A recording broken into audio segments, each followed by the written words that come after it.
Welcome to the Butterfly Effect. I'm Chris Horner. This is stage 19 here of the Vuelta a España 2024, brought to you by Lupine Lights. Lupine Lights, the finest lights I've ridden throughout my career, and I've been riding them since 2019. With, of course, Bluetooth connectivity, you can adjust it from anywhere on your person. So whether if you're running them up on your headlamp, or if you're running them down on your bars, or if you're just out for a walk, you can adjust it with your Bluetooth.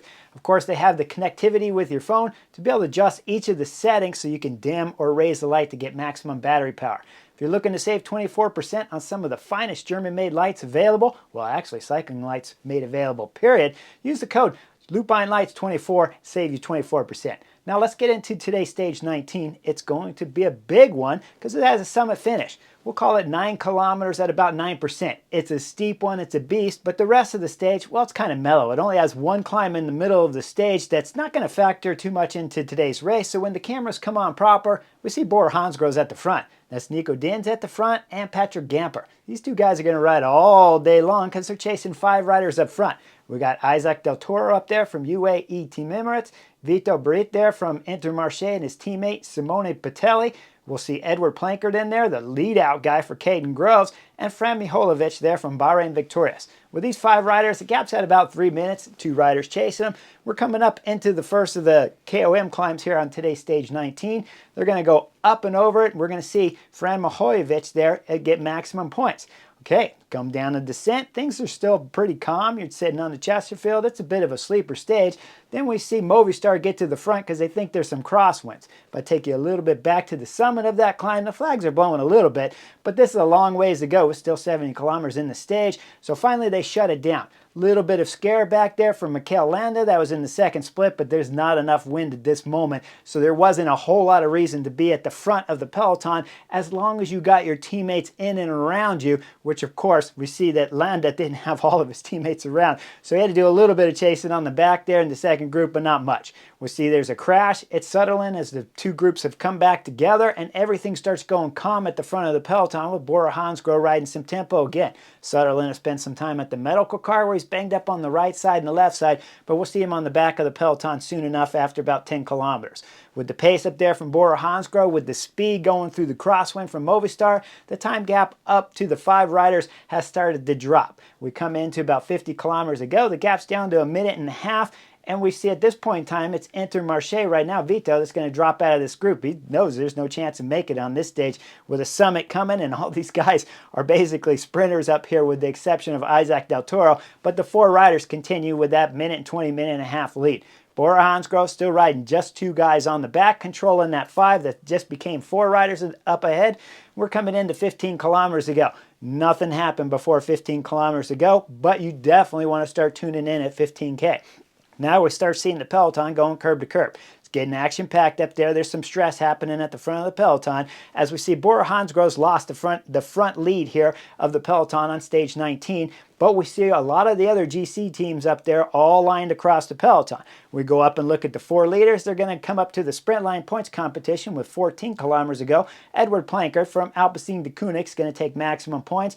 And then with 11 kilometers ago, we're going to see Fran Miholovic up there throw an attack and get a gap on his breakaway companions throughout this stage 19. It's not going to matter much. The peloton's about 10 seconds behind him, flying as we're coming into this last 9 kilometers of today's stage 19. When the peloton comes through the left turn and starts to climb proper, well, Miholovic is right in sight, and Bora Hansgrohe is all over the front. They got 5 riders on the front with Giovanni riding first wheel. Roger's got second. We look at Danny Martinez is there. Primoz Roglic is at the front. And of course, Vlasov is there. The rider they're missing is Lipovic. We got to go a little bit further up in the climb, and we'll see Lipovic back there about 20th position and right around where Mikel Landa is at too. We go back up to the front and we see Giovanni's getting ready to pull off. It's time for Roger Adria here to go to work for Bora Hansgrohe. He's going to adjust his computer. I don't know why they always got to adjust their computer when they hit the front. Maybe they want to get for sure how much effort they've put out when they're on the front there for riding for Primoz Roglic on this stage 19. But Roger adjusts the computer and now the pace is starting to really pick up here in the peloton and things are starting to string out. But we see Ben O'Connor still at the front. Moss is still at the front. Carapaz is always in and around the front. And he's got Cepeda for company there for EF Education. Once we go a little bit further up, we'll see Danny Martinez is starting to move up a little bit. But Roger Adria is going to do about, we'll call it about 1.3 kilometers on the front. He's going to pass it over now to Danny Martinez. Once Danny Martinez is starting to throw down, things are getting interesting in the peloton because he is putting in massive acceleration and the group is starting to blow up and get single file stretched out here on stage 19. And Lipovitz is starting to move further and further up. He's sliding up in front of Enric Mas, and Carapaz is starting to swing around and pass Enric Mas on the left side just as Danny Martinez is throwing in his last used acceleration on the front. So Lipovitz starts to blow. Lipovitz sitting just behind Vlasov and Primoz Roglic. He pulls off hard to the left. That's opening up a gap now. So Danny Martinez is throwing everything on the pedals. Carapaz is the first rider on the front of the GC guys that's left behind Bora Hansgrohe train of 3 riders. Danny Martinez, Vlasov, and Primoz Roglic are drilling it now, and they got a gap. Carapaz is he's in a predicament right now. He just got done coming around Mas. He just got done getting up there to Lipovitz. And Lipovitz, when he blew, he left Carapaz at the front. So you know Carapaz from EF Education, his legs are hurting big time. The gap is starting to extend up there to Danny Martinez. Danny Martinez has finished his effort. Now he's going to pull off hard to the left. It's time for Vlasov to go to work. With Alexander Vlasov on the front and Primoz Roglic sitting second wheel and a gap on all the GC favorites, it looks like the time that Primoz Roglic is trying to take the race leader's red jersey. Vlasov is throwing everything into it, looks back over his shoulder, sees Primoz Roglic. At this moment, I can only imagine Vlasov's thinking, hey, am I done yet? Are you ready to go? Well, Primoz Roglic doesn't give him the nod that he's done, so Vlasov continues on the front.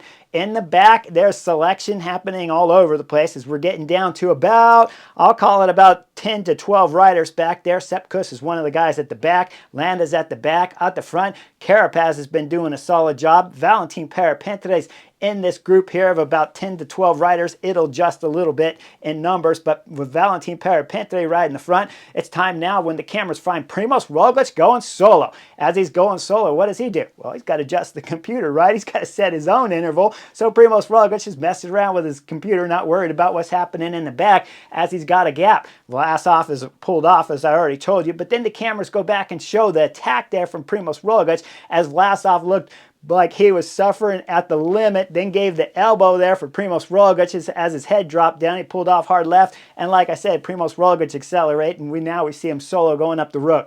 What's happening in the back now that's starting to slow down? As this group's starting to slow down, it's starting to grow a little bit in numbers as Riccatello's found his way back up to this group. And we're going to call it about 12 to 15 riders now, but all the GC guys are represented.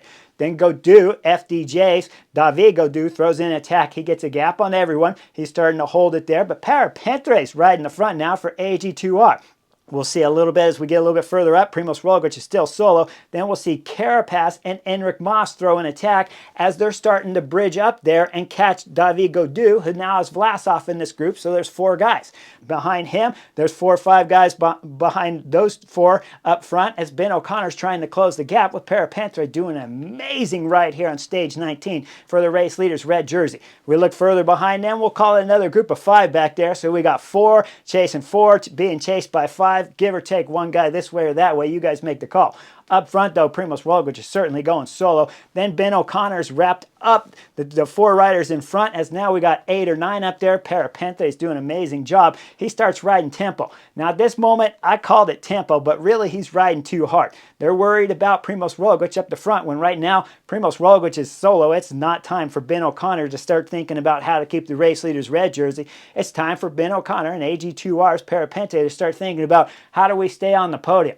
Perepintres setting a solid pace, if not a really hard pace up there. Too hard for me while I'm sitting on the Chesterfield. And then we start seeing the next text come from Mas. As Mas throws in acceleration, the gap up there to Primoz Roglic is at 1 minute and 31 seconds, and it starts to drop with Enric Mas from Movistar. Could Primoz Roglic have a bonk? Well, we've seen it in the Vuelta before, but this is late in a Grand Tour. Primoz Roglic only drops about 3 seconds on Mas, and then Mas starts clawing a little bit more time. When we look further back down, what's happening back there? It's David Gaudu and Carapaz throwing in acceleration. Ben O'Connor's coming out the back now. He's struggling big time, but he's going to find his way right back up to this group with 2.3 kilometers to go. They're wrapped up, but Primoz Roglic is still going solo up there. Mas is stuck in between and holding it at about 23 seconds, but can't get the gap to drop down any lower. Behind, we're going to see another acceleration with Carapaz on the front, and Ben O'Connor starting to drop. It's 1.1 kilometer to go. He's already lost Parapente earlier, not much earlier, but a little bit earlier, so Ben O'Connor's left without any help as we see Carapaz throwing in acceleration. We go back up and look at Primož Roglič. He's got the spin and the RPMs there flying up the pedals. If I back the film up a little bit, I'll show you he had probably what I'd call a 36 cassette on the back there. Now he's putting it to use because the climb's starting to get steeper as we're coming in under the last 1K here with Primož Roglič spinning 110, 120 RPM up here, trying to win today's race and take the race leader's red jersey. Primož Roglic's time, if I backed it up to about 1.4 kilometer to go, that's when it started to blow up. Now he's got a solid lead on Enric Mas, who started to drop from the time of Primož Roglic. We look further back, though, it's David Gaudu that's throwing an attack at about 900 meters to go. Carapaz is still on the front of the group trying to close it up, but can't quite bring back the French rider. We go back up front now, looking at the last few hundred meters here on stage 19. Primož Roglic is spinning the legs all the way up to where it flattens out with about 50 meters to go. He'll sit up at about 25-15, start to celebrate, kisses with both hands and arms straight up with the number one finger as he wins his third victory here at the Vuelta a España, and certainly he's going to take the race leader's red jersey. There's no doubt about that. But what's happening behind when we find the cameras, it's Enric Mas coming around the bend at about 300 meters to go. We get a little bit further at about 250, 200. We see Gaudu has bridged the gap up there to Mas, who's dropping time on Primož Roglic, and who already crossed the line. As we see David Gaudu come side by side there with Mas, we're going to look in the background at Skilmos. Skilmos has had a fantastic ride here. In fact, if I back the film up a little bit, on the second time that Ben O'Connor was getting dropped, it was Skilmos and Carlos Rodriguez that had closed that gap up to Carapaz, and now we see Skilmos is just behind David Gaudu and Mas. Gaudu throws in an acceleration over the right side there of Mas and gets a gap on Enric Mas, and Mas looks back over his shoulder and sees Skilmos coming, but he can't do anything about it. The Spaniard is dropping legs and form and time to Primož Roglic left and right coming into the last few hundred meters. Skilmos will pass Mas. Gaudu will cross the line for second. Skilmos will get third. Mas will cross the line fourth. And these guys lost about 46 to 50 seconds here on the time of Primož Roglic. We go further down and look and see what's happening. Well, Ben O'Connor's still dropping time. He's back there at about 300 meters to go, so you know he's going to lose some massive time to Primož Roglic. But the problem he has is he's still got Carapaz in front of him, Sepp Kuss is in front of him, Mikel Landa's in front of him. As they're crossing the line, we still got to wait for Ben O'Connor. Once Ben O'Connor crosses the line, he's going to lose 1 minute, 49 seconds to Primož Roglic and the race leader's red jersey. He will hold on to second place here at podium in the general classification, but with Mas and Carapaz looking good on today's stage and a monster final mountain stage in tomorrow's stage 20, can Ben O'Connor hold a podium, or is he going to finish on a Grand Tour fourth overall again? He did it at the Giro, he did it at the Tour de France. Well, trifecta's here at the Spain, but we still got to get through tomorrow's stage. Now, what happened on today's stage when I break it down tactically? Well, Primož Roglic was certainly good. There's no doubt about that. His teammates did the best job that I've seen throughout this Vuelta a España here, with Giovanni, with Roger, Adria, with Danny Martinez, and with Vlasov, all giving him a lead out all the way into about 5.5 kilometers to go on today's stage 19. But Primož Roglic still had to be exceptional.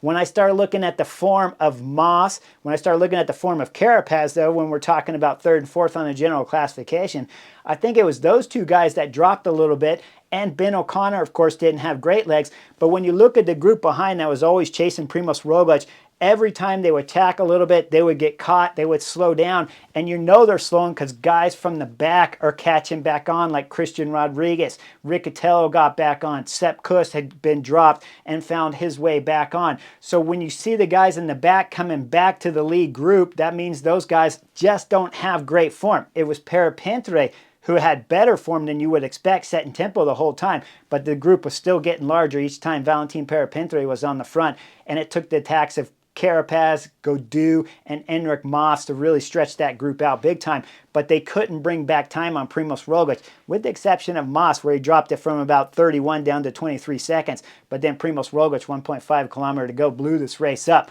Looks like Bora Hansgrohe's in a comfortable position now with Primož Roglic, but we still see him warming down on his TT bike because that's the last and final stage here of the Vuelta a España on Sunday, so Primož Roglic wants to make sure he's ready. When he talks about the tactics of today's race, he told his team, I don't need to win today. But then other guys on his team said, well, we're going to ride anyways. Primoz Roglic jumped on the train, of course, coming in the 9 kilometers to go, lit everything up. And now Bora Hansgrohe have righted the world here at the Vuelta a España with Primoz Roglic wearing the race leader's red jersey. What's he got to do for tomorrow's stage? All they got to do is let the break go up the road, because then some other team's going to chase behind. They always chase behind on the final mountain stage of a Grand Tour because it's a Hail Mary. So everybody that misses the break is going to put someone on the front. So unless we see EF Education with riders in the front break, unless we see Movistar up there in the front break, unless we see UAE Team Emirates in the front break, and all the other bigger teams, it should be another GC battle with the breakaway brought back on the last and final mountain stage here of stage 20 of the Vuelta a España. I'd be surprised if the peloton here is going to allow the breakaway to get away unless all the teams are represented up there. Otherwise, they always chase. I know they did in my year in 2013, so I expect the same tomorrow. Going to be an exciting battle. Will Primoz Roglic's legs continue to get better and better here at the Vuelta a España? Most likely that we're going to see the Slovenian take his 4th victory here at the Vuelta a España. But you got to like and subscribe, and I'll see you for tomorrow's stage 20 to be sure. See you real soon.